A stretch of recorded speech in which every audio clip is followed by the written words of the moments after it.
Cordial saludo, compañeros. Hoy el equipo de docentes, los compañeros Nelcy Yoleima, Ana Marlene, la de Yaneris, Floralba y quienes habla, Oscar Fernando Aguilar, estudiantes del programa Doctorado en Educación de la Universidad Pedagógica Experimental Libertador, UPEL, Instituto Pedagógico Rural Gervasio Rubio. Vamos a socializar la temática del racionalismo y el positivismo. Esta exposición está apoyada, orientada por la docente, la doctora Leymar Rodríguez Rodríguez. Vamos entonces a reflexionar, analizar las escuelas o corrientes de pensamiento desde el racionalismo y el positivismo. ¿Cuál es nuestro objetivo planteado para este diálogo académico? Es comprender desde los fundamentos filosóficos del racionalismo y el positivismo la forma como los seres humanos adquirimos el conocimiento. La primera escuela filosófica encontramos el racionalismo.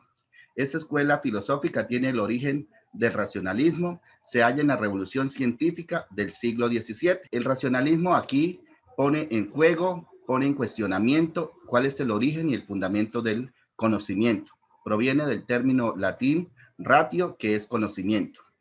Considera el racionalismo que la causa principal del conocimiento reside en el pensamiento, en la razón. Esta corriente filosófica del racionalismo, entonces se puede decir que considera la razón como el eje principal, como el mecanismo para llegar al conocimiento. Se diferencia del empirismo ¿en qué? En que esta segunda sostiene que el conocimiento se adquiere a través de la experiencia y de los sentidos, pero el racionalismo plantea que es a través de la razón. Entonces, ¿cuáles son esas características propias de la escuela del racionalismo? Plantea que todo conocimiento debe estar basado en la razón, que la razón es capaz de captar principios deducibles de otras verdades.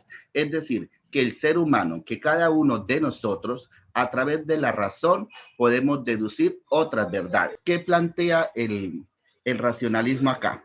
Que un conocimiento es propiamente tal cuando considera que hay validez lógica y universal. ¿A qué nos lleva el racionalismo? A que surge entonces René Descartes en 1596 y 1650 como el fundador, como el pionero del racionalismo. Este planteamiento de René Descartes, ¿por qué lo hace? ¿Por qué plantea René Descartes si antes estaba Platón hablando del racionalismo? Pues bien, René Descartes plantea el racionalismo a partir del cambio de visión del mundo. Hay una ruptura de la relación entre las creencias religiosas y también en los nuevos temas del descubrimiento, del cosmos, del universo. Entonces, René Descartes dice, bueno, hay cambios, hay transformaciones en la evolución de la sociedad. Entonces también hay cambios, hay una nueva posición del hombre en el mundo. Y entonces René Descartes, como pionero del racionalismo moderno, plantea que solo por medio de la razón se pueden descubrir ciertas verdades universales y plantea unos principios. Y dice René Descartes que la finalidad es dirigir bien la razón, que el ser humano debe dirigir muy bien la razón, que lo fundamental del espíritu es que se tenga esa capacidad para la inducción y la deducción. Y entonces René Descartes plantea un método considerado la duda metódica. Pero ¿qué es la duda metódica para René Descartes y por qué dice que a partir de la duda metódica nosotros podemos llegar al conocimiento? Pues utiliza la duda del ser humano como un método guiado por el método matemático. Sabemos que el método matemático, desde este planteamiento de René Descartes, no caben los errores, es exacto.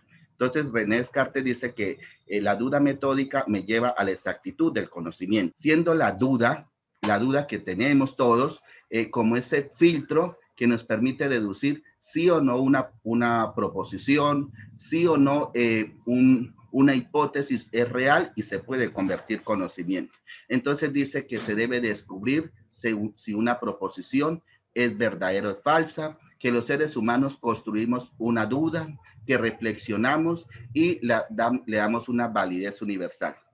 Una de las frases célebres de René Descartes es que pienso y luego existo. Y entonces, si René Descartes nos dice lo siguiente, que los seres humanos, lo único que tenemos, que lo propio para nosotros es el pensamiento, pero que fuera de este yo pienso, existe un mundo exterior, existe una realidad exterior, pero que esa realidad exterior que la encontramos en diferentes contextos son cuestionables y que eso que es cuestionable nosotros lo debemos poner en duda.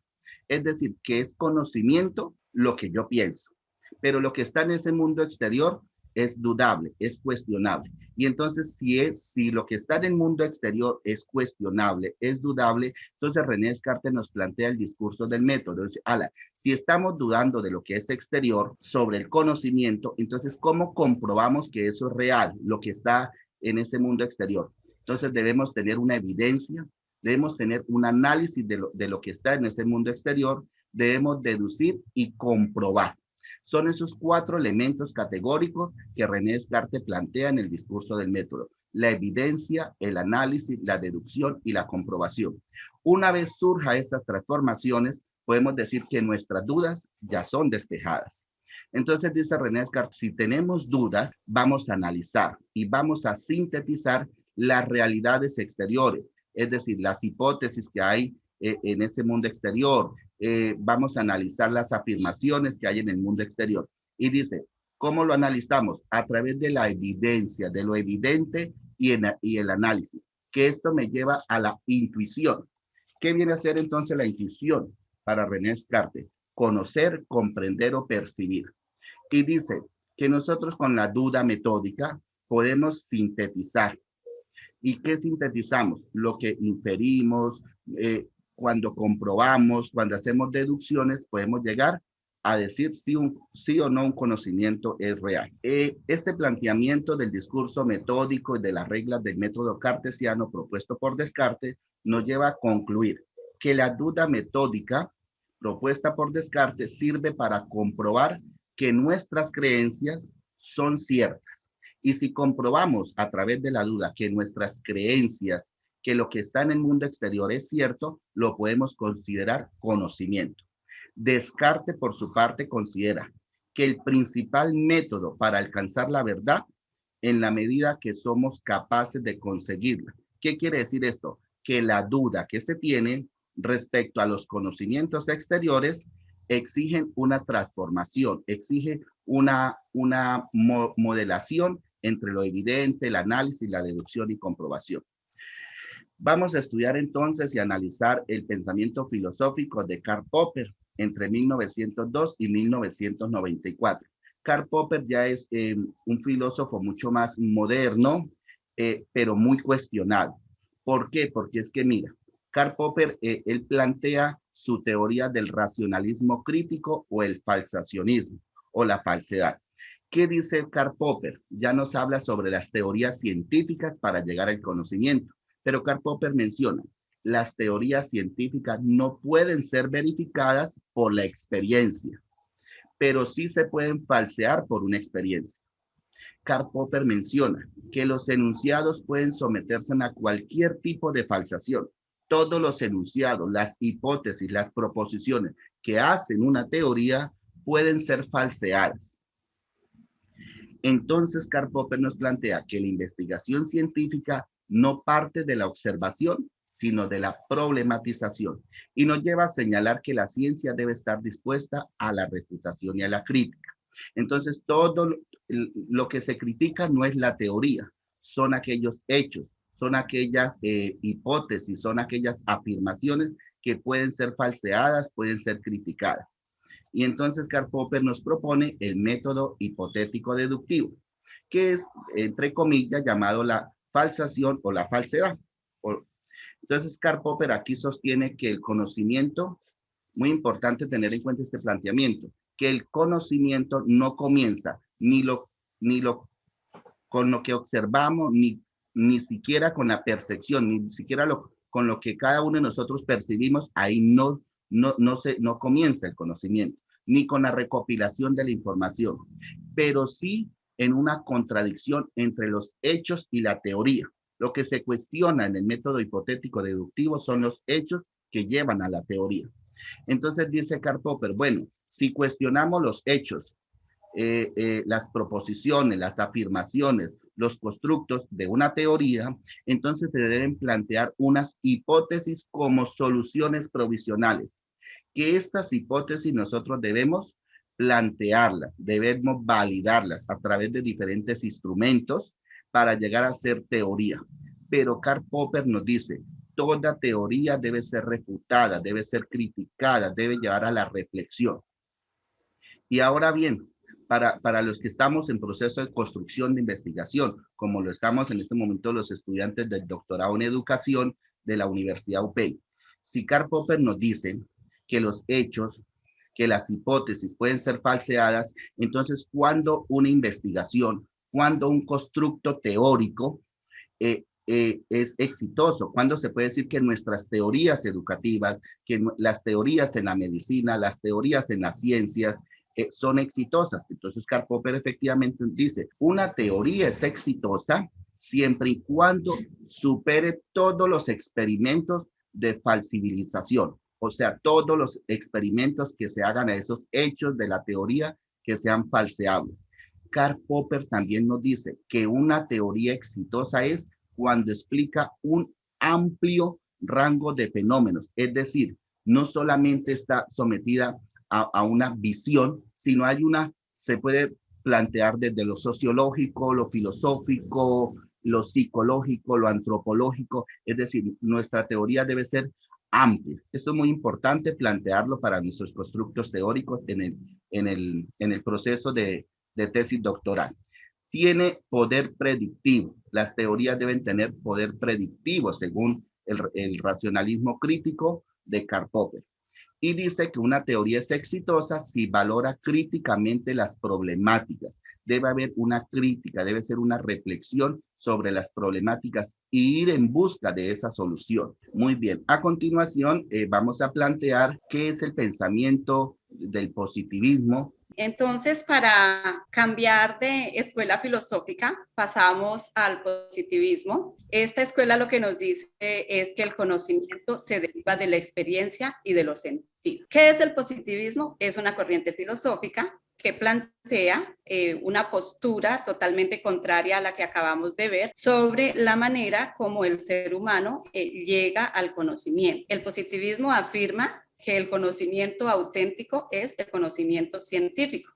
¿Y cuál es el conocimiento científico? Es aquel que se deriva del método científico. El positivismo busca legitimar el estudio científico naturalista del ser humano y la sociedad. Entonces, ¿cómo lo hace? Pues coloca al ser humano y a la sociedad como objeto de estudio ante la necesidad de analizar científicamente algunos fenómenos humanos, especialmente la Revolución Francesa. El positivismo nos plantea el monismo metodológico o método cuantitativo como único método para estudiar tanto las ciencias sociales como las ciencias naturales. En pocas palabras, lo que podemos decir es que el pensamiento positivista para sus autores es real, es útil y es relativo. ¿Por qué es real? Porque es verificable. ¿Por qué es útil? Porque contribuye a la transformación de una realidad. ¿Y por qué es relativo? Porque se opone al dogmatismo y a la rigidez de los métodos propuestos anteriormente. Bueno, dentro de las principales características del positivismo, encontramos la atención a los hechos, ya que estos representan la única realidad que se puede observar, analizar y demostrar científicamente. Otra de las características es la aversión a la metafísica. ¿Por qué? Porque en la metafísica se considera la existencia de seres suprasensibles que no pueden ser observados. Se caracteriza también por la hostilidad hacia los grandes sistemas, porque el positivismo representa una crítica tanto al dogmatismo como a la metafísica como fuentes del conocimiento. Plantea también la reducción de la filosofía a la ciencia, porque considera que la ciencia debe ser el único objeto posible para la filosofía y que por lo tanto la filosofía también debe ser positiva. Nos planteaba también la idea del progreso. La idea del progreso quiere decir que el ser humano y la sociedad en general avanzan de un estado a otro de mayor evolución intelectual, donde el positivismo es el máximo nivel porque allí se alcanza el conocimiento científico. Vamos a hablar o vamos a conocer un poquito a los principales representantes del positivismo. En primer lugar, tenemos a John Locke. Su teoría es, como todos la recordamos, la de la tabula rasa, que lo que nos dice en sí es que el entendimiento o la conciencia del ser humano es como una hoja en blanco, donde todas sus ideas y todos sus conceptos se adquieren de la vida y de la experiencia. Él nos plantea dos niveles de conocimiento, como es el conocimiento intuitivo y el conocimiento demostrativo. El conocimiento intuitivo nos dice que es aquel conocimiento que nos permite aceptar la validez de una idea sin ningún proceso de validación, sin ninguna reflexión.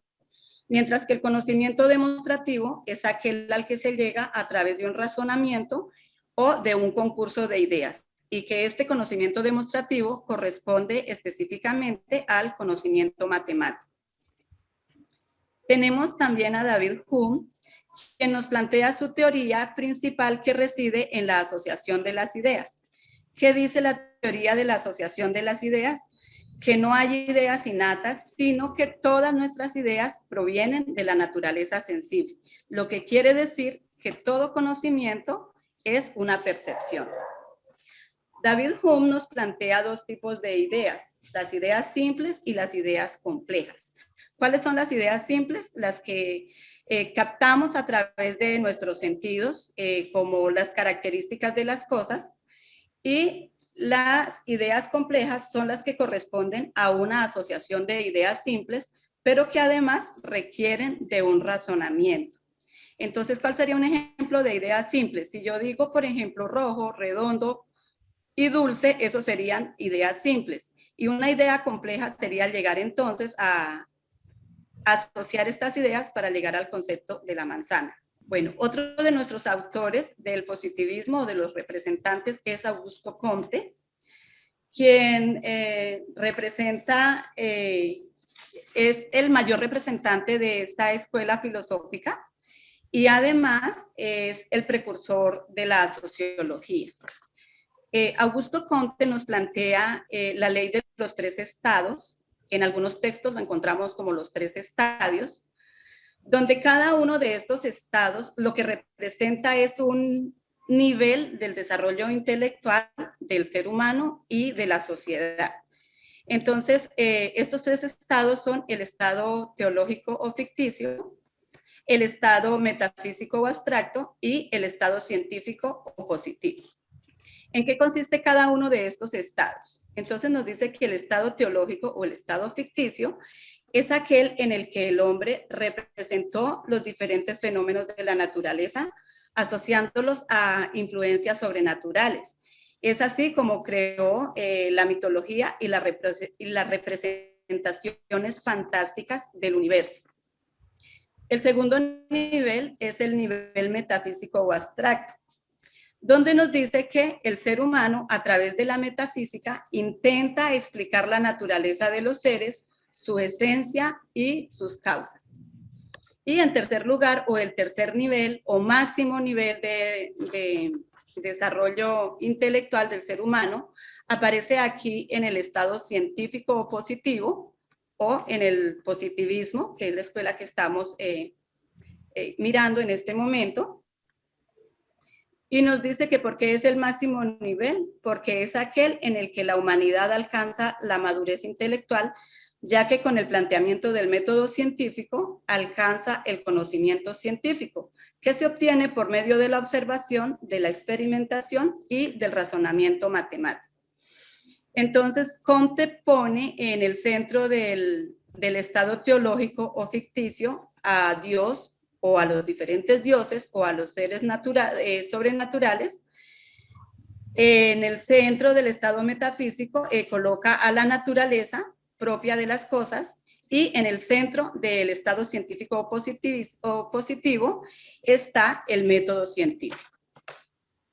Finalmente tenemos a Ernst Mach, quien nos dice que para la ciencia no hay declaraciones admisibles a menos que en ella sea empíricamente comprobable, y que los elementos del conocimiento son las sensaciones, que por lo tanto lo que tenemos que promover es la relación entre los diferentes tipos de sensaciones. Entonces, con esta postura, este autor rechaza de manera contundente también a la metafísica y a la religiosidad. Y él dice, por ejemplo, que la teoría de la mecánica clásica tiene su inicio es en las experiencias de los artesanos. Entonces, que no hay nada metafísico, que todo realmente surge de las experiencias. Muy bien. Teniendo en cuenta la reflexión que se hizo sobre el racionalismo y el positivismo y las diferentes miradas que hacen los filósofos, teniendo en cuenta sus métodos, sus leyes, podemos concluir, en primer lugar, que el racionalismo se basa en la refutación y en la crítica, que es el planteamiento de Popper. Popper dice que es a través de la refutación y la crítica como se llega al conocimiento. Mientras tanto, Descartes dice que es a través del método de la duda metódica que se llega. Por su parte, el empirismo, el positivismo, considera que se llega al conocimiento a través de la experiencia y la percepción de los sentidos como principio para lograr el conocimiento. Otra conclusión de suma importancia en nuestro proceso de construcción teórica, de nuestros proyectos de investigación y también de nuestro avance en la vida investigativa, es que el conocimiento científico progresa y tiende a la verdad cuando se somete a la crítica, a la refutación, pero cuando se utilizan unos instrumentos válidos para esta refutación. Algo muy importante resaltar acá es que nuestras teorías educativas deben ser sometidas a la crítica, deben ser expuestas a esa mirada, pero se puede concluir que debe obedecer a la respuesta a una situación problema, pero no de un entorno, sino a una situación problema universal. Una tercera conclusión es que el racionalismo aporta a la educación al enseñar a pensar, percibir y analizar el mundo, la realidad desde diferentes ángulos. Existen los métodos racionalistas, deductivo, inductivo, sintéticos y analíticos para llegar al conocimiento. La importancia de las diferentes teorías que se fundamenta el conocimiento está en que obedecen tanto al nivel evolutivo como a la necesidad de comprender y de explicar la complejidad creciente de las diferentes realidades presentes en el mundo a lo largo de la historia. El aporte del positivismo a la epistemología y a la educación, propiamente a la investigación, es que presenta una nueva manera de enseñar, de indagar, de evaluar y, por supuesto, de crear conocimiento científico, permitiendo el análisis científico de las diferentes situaciones, pero que hay una relación muy grande entre la familia, entre la escuela y la sociedad. Muchísimas gracias a todos por la receptividad y la atención. Muy amables.